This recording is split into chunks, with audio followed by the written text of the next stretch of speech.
He didn't flinch when he said the words, "We're done here." To Blake Mercer, ending things with Emma Hayes was easy. She was a distraction, a complication he didn't need. He walked away without looking back. Convinced feelings were liabilities and she was a mistake, he refused to repeat. What he never knew was that she was carrying his child. 2 years later, when he steps into a small-town cafe on a business trip, the last thing he expects is her, standing behind the counter, holding a toddler with his exact gray eyes. And for the first time in Blake's controlled, ruthless life, he can't breathe. Blake Mercer liked silence. Silence meant control, no surprises, no weakness, no past creeping back into the present. Which is why the laughter hit him like a punch. Light, warm, familiar. It drifted from behind the counter of the tiny Tennessee cafe his assistant insisted they stop at before the investors' meeting. He didn't want to be here. He didn't do small town. He didn't do homey. He did skyscrapers, penthouses, predictable schedules, and people who didn't expect anything from him. He stepped inside, ready to leave the moment the coffee touched his hand. And then she turned. Emma, his chest locked so tightly he almost missed a step. Her hair was slightly shorter, falling in waves around her shoulders. She wore a simple t-shirt, jeans, and had a warmth in her eyes he remembered far too well, a warmth he had once convinced himself he didn't deserve. Her smile faltered the second she recognized him. For 2 years, Blake had forgotten how to feel, but suddenly, every emotion he'd buried clawed its way up: anger, regret, something dangerously close to longing, and then a child's voice. "Mommy, juice." Blake's gaze snapped toward the sound. A boy around 1.5, maybe 2, sat in a booster seat behind the counter, banging his hands happily on the tray. Golden brown curls, chubby cheeks, and eyes that were unmistakably his. Gray, stormy Shar-Pei color that had belonged to every Mercer man for generations. Blake's pulse thundered. His control, his religion, shattered. Emma saw the exact moment he realized it, because she moved instinctively, stepping between him and the child as if she could shield her son from the hurricane building inside Blake's chest. "Blake," she breathed, "you shouldn't be here." "Apparently, I should have been 2 years ago," he shot back, his voice low, strained. Her eyes flashed with hurt, then anger. "I tried," she said quietly. "You made it impossible." He remembered that day, cold, calculated, cruel. "We're done here." 3 words he treated like a business decision. He thought distance made things clean, final, easy. He had been wrong. His gaze flicked to the child again, a visceral, primal punch to the gut. "My son," he whispered, stunned at the sound of his own voice. Emma flinched. "His name is Noah." Noah. The name meant comfort and storms both.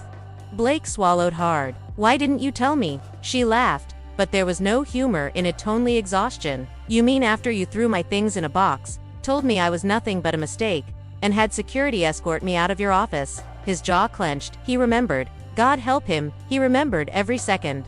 "I was dealing with a hostile takeover," he muttered. "I was drowning. You were ruthless." Cold, her voice trembled. "And I was pregnant. I found out a week later." Something dark twisted inside him. "You still should have told me," he said quietly. "And hear what, Blake? That he was another inconvenience. Another problem you didn't have time for." She shook her head. "No. I protected him from that." Blake opened his mouth only to close it again when Noah let out a soft giggle. He had never thought about children, never wanted them, never believed he could be a father without repeating the mistakes of his own. His father's absence still echoed in every rule Blake had ever built for himself. But looking at Noah wasn't like facing a weakness, it felt like facing a truth. A truth he wasn't ready for. Emma picked Noah up, bouncing him gently on her hip. The child rested his head on her shoulder. Trusting, safe. Blake felt a sharp, unexpected ache. That should have been him. He should have known. He should have been there. He should have held his son at least once. Noah peeked at him curiously, tiny fingers gripping Emma's shirt. Emma swallowed. "We're leaving. I have a shift. And I don't owe you anything." Blake took a step forward. "Emma, no," she whispered, voice breaking. "You don't get to walk back in and pretend you care." He froze. Because she was right. He hadn't cared. Not enough. Not in the way she needed. But looking at her now, something shifted inside him. Something terrifying. Something real. His assistant, nervous and confused, tugged at his arm. "Mr. Mercer, we're late." Blake didn't look away from Emma. Reschedule, the assistant repeated, stunned. "Sir, the investors flew in from I said reschedule. Blake snapped. Emma inhaled sharply. Why? She asked. He didn't soften, didn't smile, didn't try to be someone he wasn't. Because I'm not walking away again. Her eyes filled with pain, the kind he had caused. You can't just do this, she whispered. No, he agreed, but I can start by doing one thing right. He took a slow breath. Emma, I want to know him. The silence between them thickened. She studied him, searching for the lie, but found only fear. Real fear. Blake Mercer, CEO, billionaire, the man who never cracked, was terrified. Not of responsibility, not of scandal, but of losing something he hadn't even known he had. Emma bit her lip, shaking her head. Blake, this isn't a game. Then tell me how to stay, he whispered. She blinked. He saw the wall she kept around herself. The wall he had put there, but there was a tremor in her breathing. A part of her that still responded to him, despite everything. Start small, she said finally. Respect boundaries. Don't show up unannounced. Don't shake our world because you suddenly feel guilty. He nodded. I can do that. And don't make promises you won't keep. I won't, he said quietly. Blake, he cut her off, voice raw. He's my son, Emma. Her expression crumbled. I know. A moment passed, fragile, trembling. Come by tomorrow, she said finally, if you're serious. Blake nodded, something fierce and unfamiliar settling in his chest. I'll be here. Emma turned away, holding Noah tight. Blake forced himself to leave, forced his hands to unclench, forced his lungs to work. The moment the door closed behind him, he felt the weight of reality crush him. He had abandoned the woman he loved, and the child he never knew. Now he had one chance, one fragile, impossible chance to undo the damage he caused. Blake didn't sleep that night. His penthouse felt colder than usual. The floor-to-ceiling windows showing nothing but the dark sweep of the Nashville skyline. He'd built his empire on discipline, ruthless, unbreakable discipline, but tonight, he couldn't get the image of Noah out of his head. Gray eyes, his eyes. He opened the folder on his desk, the merger documents he had obsessively reviewed every night for months. Now, they meant nothing. His goals, his trophies, his carefully curated life, none of it mattered the way seeing Noah did. For the first time, business wasn't enough. Family mattered. She mattered. The next morning, he drove back to the cafe early. Too early. He waited in the parking lot like some nervous teenager until the sign flipped to open. Emma stepped out, carrying boxes of pastries. Her breath caught the moment she saw him. You're early, she said cautiously. I didn't want to be late. There was a small, reluctant softening. Come in. Inside, the cafe smelled like cinnamon and fresh bread. Emma, tied on an apron, pointed toward a corner table. Noah's with my neighbor until 10, she explained. I wanted to talk before you meet him again. Blake nodded. Okay. Her gaze hardened slightly. This isn't about us getting back together. He met her eyes. I know. Did he? He wasn't sure, but he wasn't going to push, not when he had already pushed her away once. Emma sat across from him. Fingers curled around a steaming mug. I need you to understand something. Blake, Noah's whole world is stable, safe. I won't let anyone, especially you, disrupt that. I understand. And if you come into his life, you have to stay. No disappearing because business gets busy. No calling your lawyers if things don't go your way. He stiffened. I would never. You have, she said, eyes sharp. You cut me off like I meant nothing. You think I'm going to risk that for him? Blake swallowed hard. She was right. He deserved none of her trust, but he would earn it, inch by inch. Tell me what you need from me, he said quietly. Emma hesitated, then took a breath. I need you to show up, consistently, patiently, not as a CEO, as a father. He nodded, and she looked away. I need you to understand the hurt you caused. That, he wasn't prepared for.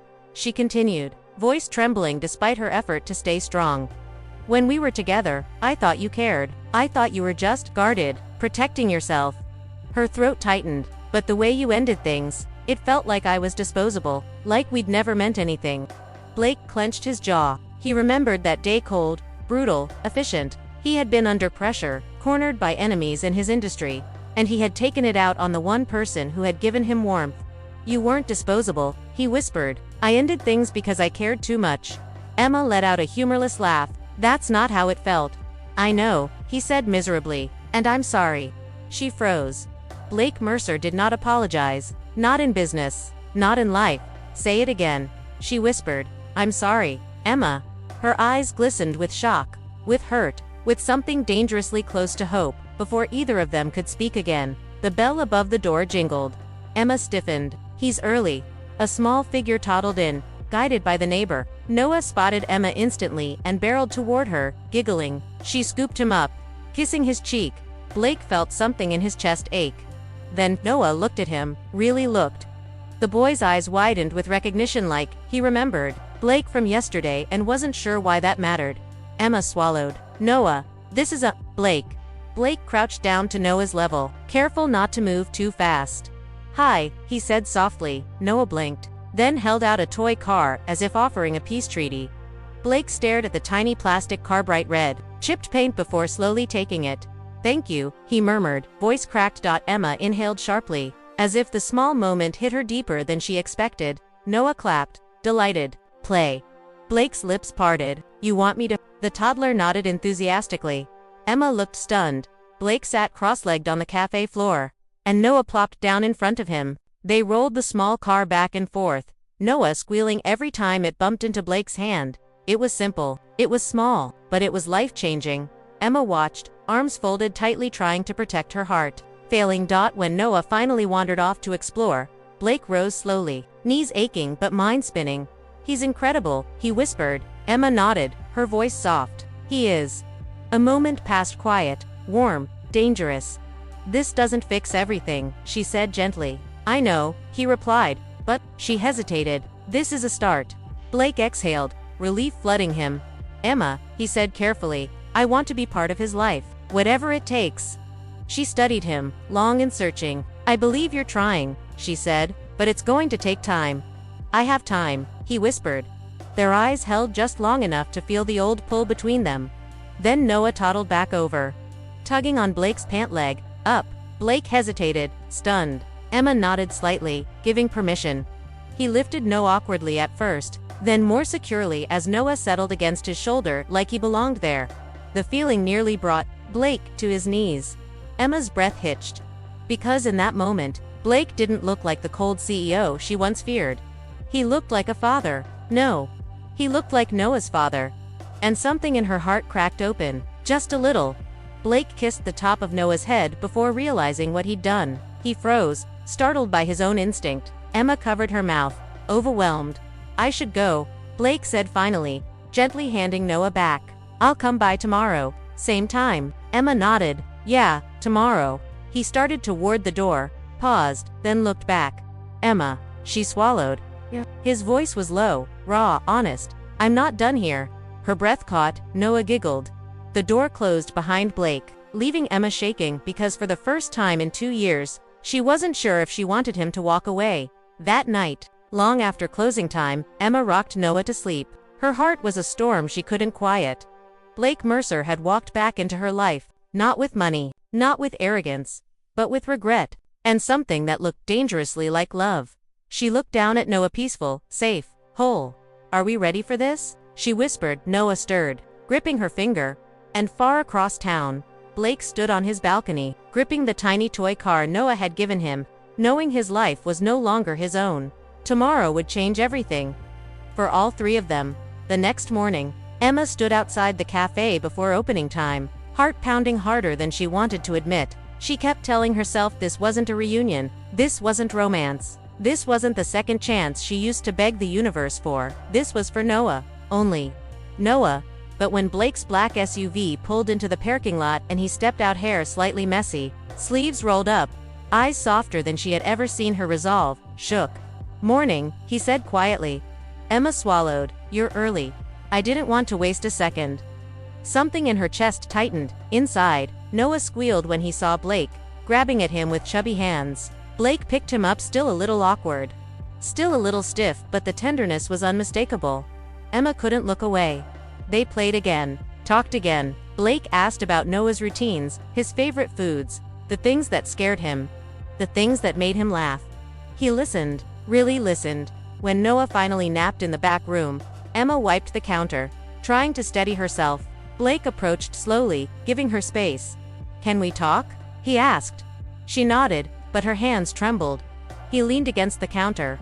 But for once, the powerful CEO didn't look powerful at all. He looked human. "I don't expect you to forgive me," he said, "but I need you to know, I regret everything about the way I treated you." Emma's breath caught. Blake continued, voice low. You weren't a mistake. You were. He paused. The only part of my life that ever felt real. Her eyes burned. You don't get to say things like that now, she whispered. Not after the way you left. I know. His voice cracked. But I'm not that man anymore. Emma looked away. And what exactly do you want from us? He took a breath. A chance. Not a demand. Not control. Just a quiet, terrified request. A chance to be in Noah's life, he said. And a chance to show you that I can be better than the man you remember. Silence, heavy, emotional. Needed. Emma's voice shook. Blake, I can't go through that pain again. You won't, he whispered. You can't promise that. No, he admitted, but I can prove it. He stepped back, respecting her boundaries. Let me earn my place, he said, as Noah's father. And whatever you'll allow me to be beyond that. Emma didn't answer, couldn't because a small, fragile hope was blooming inside her, the same hope she had buried long ago. Noah's soft cry echoed from the back room. Emma turned. But Blake gently touched her arm. I'll get him. She froze. He slipped into the back and returned with Noah resting peacefully on his shoulder. Tiny fingers clutching Blake's shirt. The sight hit Emma so hard she had to grip the counter. Blake kissed Noah's head, whispering something only a father would say. And Emma knew this was no longer the man who once threw her away. He had changed, slowly, quietly, painfully, but genuinely. When he reached the door to leave, Blake looked back at her. Tomorrow, he asked softly. Emma hesitated, then nodded. Tomorrow. His smile was small, real, and it broke her heart in the best way. As he walked out with Noah's toy car still in his hand, Emma whispered to herself, maybe this time will be different. And for the first time in 2 years, she believed it. Emma didn't expect Blake to keep showing up every day, but he did, sometimes with breakfast for the three of them, sometimes with new sneakers for Noah, sometimes with nothing but patience, no pressure, no attitude, no CEO arrogance. Just a man trying, really trying. And that's what slowly broke down the last pieces of her walls. One afternoon, after closing, Noah toddled between them in the empty cafe, giggling as he tried to chase sprinkles Emma spilled on purpose just to make him laugh. Blake watched them, eyes soft, heart wide open. Emma, he said quietly, stepping closer, I know we can't rewrite the past, but can we start a new chapter? She hesitated. Blake, I'm not asking for everything. His voice wavered. Just a place in the world where I belong. With him, with you, if you'll let me. Emma looked at him really. Looked at the man he used to be. At the man he had become. At the father he was learning to be every single day. Noah wobbled over and lifted his arms toward Blake. Daddy. The word froze them both. Blake's breath hitched, eyes shining for the first time in his adult life. He lifted Noah carefully, hugging him like he was holding the whole world. Emma covered her mouth as tears spilled soft, stunned, healing tears. Blake met her eyes over Noah's shoulder. I want to come home, he whispered, not to a place, to you both. Emma stepped closer, placing her hand over Noah's backhand Blake's. This time, the touch didn't hurt. It felt right. Whole. Finally earned. Then stay, she whispered. Blake exhaled shakily, relief hitting him like a wave. Forever, he promised. Emma didn't correct him this time. Outside, the cafe lights glowed warm against the evening sky. Inside, the three of them held each other, messy, imperfect. Rebuilding but finally together, and for the first time since everything fell apart, their story truly began.